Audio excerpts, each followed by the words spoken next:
Ukrainian president praises soldiers as general says, powerful damage inflicted on Russian forces during battle. The Ukrainian president says his forces have recaptured the tactically important village of Klishchiivka on the southern flank of the Kyiv frontline city of Bakhmut.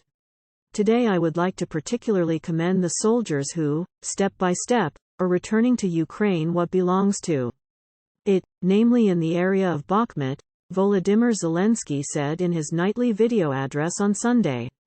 Zelensky praised the soldiers fighting near Bakhmut and singled out those who had retaken Klishchiivka, saying, "Well done," in his address. He also said Kyiv was preparing new defense solutions for Ukraine, adding that air defense and artillery are the priority, without providing details. The Deputy Defense Minister, Hanna Maliar, shared a video of Ukrainian forces displaying flags including the blue and yellow national flag, with ruined buildings and the sound of ongoing fighting in the background. Russia was still trying to regain lost positions despite Klishchiivka's liberation, she wrote on the Telegram messaging app. Today we had to fight off enemy attacks all day. Colonel General Oleksandr Syrskyi, commander of Ukraine's ground forces, also confirmed the recapture of the village, which Russia claimed control of in January. It had a pre-war population of about 400 and is around 9 kilometers, 6 miles, south of Bakhmut, the city that fell into Russian hands in May after months of heavy fighting. Klishchiivka was cleared of Russians, Syrskyi posted on social media.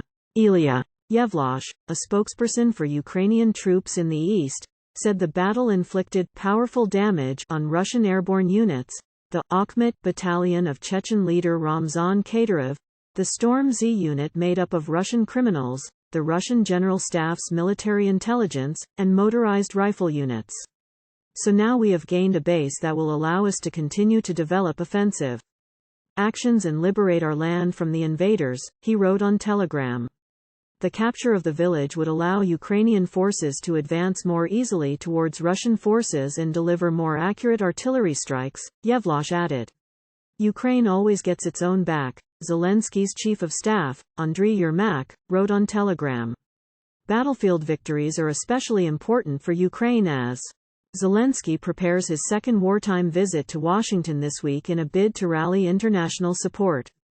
But the advances came as two senior Western figures cautioned against hopes of a swift end to the conflict.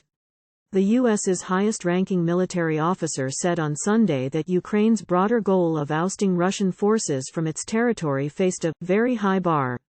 Gen. Mark Milley, chairman of the Joint Chiefs of Staff, warned, "It'll take a considerable length of time to militarily eject all 200,000 or plus Russian troops out of Russian-occupied Ukraine.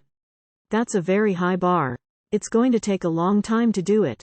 The NATO chief, Jens Stoltenberg, also warned there would be no swift end to the conflict.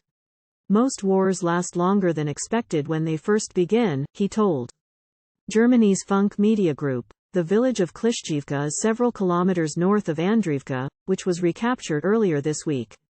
Both settlements were substantially destroyed in months of fighting for Bakhmut. Ukrainian forces have been conducting offensives north and south of the city for the past several months in order to dislodge Russian units from it. Ukrainian military analysts said this week the liberation of settlements near Bakhmut would allow the military to advance from the southern flank in the Bakhmut area, gaining control of the heights. Kyiv began pushing back against Moscow's forces in the south and east of the country in June after building up Western weapons and recruiting assault battalions. Ukrainian forces initially focused on the northern and southern flanks of Bakhmut and have since been posting incremental gains.